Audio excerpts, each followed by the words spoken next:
Begin this morning with the situation in the Middle East. Iran says it's close to securing an agreement with Oman to manage shipping through the Strait of Hormuz. But Tehran is demanding concessions from the U.S. before a deal can be reached. And those include the lifting of sanctions and naval blockade, as well as compensation for damage caused by the U.S. during the war. President Trump told Axios the U.S. is, quote, semi-negotiating with Tehran. He also signaled he's prepared to let economic pressure on Iran mount. Speaking on Face the Nation just yesterday, Republican Senator Bill Cassidy called on the president to lay out his plans. I think the president needs to come out and speak forcefully on what the path forward is. And at some point, it may be that path forward works or not, but at least there needs to be that dialogue with the American people.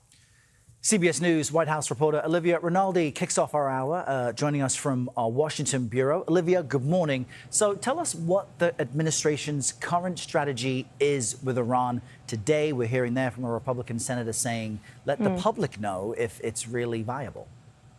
Well, good morning, Errol. It's good to be with you. There's certainly been a shift in messaging over the weekend from Trump administration officials. Just to level set, just last week, President Trump was saying that he might have this massive attack on Iran, but now he says the U.S. is, quote, low-keying it when it comes to negotiations with Iran. He was speaking with Axios over the weekend, where he didn't espouse any anger or frustration at Iran, as he's been doing recently, but said the U.S. is semi-negotiating with Iran. He also claimed that Iran is in bad shape, dealing with inflation, and because of that, he's confident that they'd be able to make somewhat of a deal. But we heard something different from the vice president. He was on Fox News over the weekend and talking about just where in this conflict we are. Take a listen to what he said.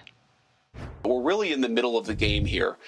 This thing is not over. It's obviously not at the beginning. We're in the middle of the game, and we're applying a whole host of tools, diplomatic, economic, military tools, to ensure that we get the best outcome for the American people. I feel quite confident we will get there, but we're still a bit in the middle of the game.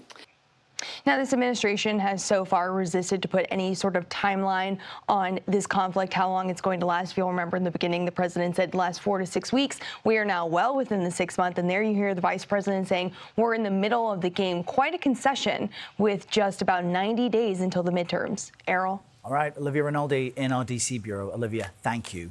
We're going to discuss this more in depth now with retired Marine Colonel Mark Cancian. He's a senior advisor and Defense Security Department at the Center for Strategic and International Studies, CSIS. Colonel, good morning and welcome. So, as we heard there from Washington, a bit of a change in tone from the White House when it comes to its Iran strategy. The Strait of Hormuz apparently is its best form of new leverage. That's for Tehran in getting concessions from Washington. What can the U.S. do about this? Well, the United States really cannot do a whole lot. We could launch bombing campaign, as we've heard, but that hasn't been successful so far, and any resumption of hostilities will reduce U.S. munitions inventories, which are also currently low, and some of them are critically low, and it hasn't had much of effect. So the United States is faced with either a large escalation or this long-term approach of blockade, which won't have an effect probably for many months, but it seems to be the way forward.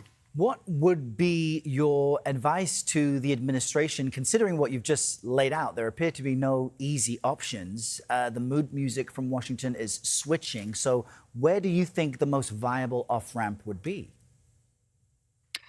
Well, the administration is hoping that the continued pressure on the Iranian economy will eventually force some concessions. It's possible that that could happen. The Iranian economy is under huge pressure, and we really don't see how much damage has been done. But so far, that has not affected them. The hardliners who are in control are willing to endure great sacrifice, and they're willing to impose that on their people.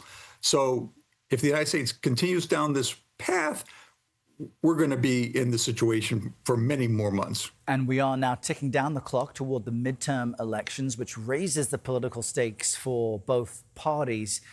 Do you expect that this war will wind down in any capacity before November, or is it most likely to continue as it is? Well, right now, I don't see a good off-ramp. The conditions that the Iranians have put on opening the strait would be unacceptable to the United States. It's not impossible that the administration will find a way to accommodate some of them. Reparations, of course, would be unacceptable to the United States. The United States might find some way for other countries to pay that, but failing a deal like that, this is going to go on for quite a while. All right, Colonel Mark Cancian, thank you so much for joining us this Monday.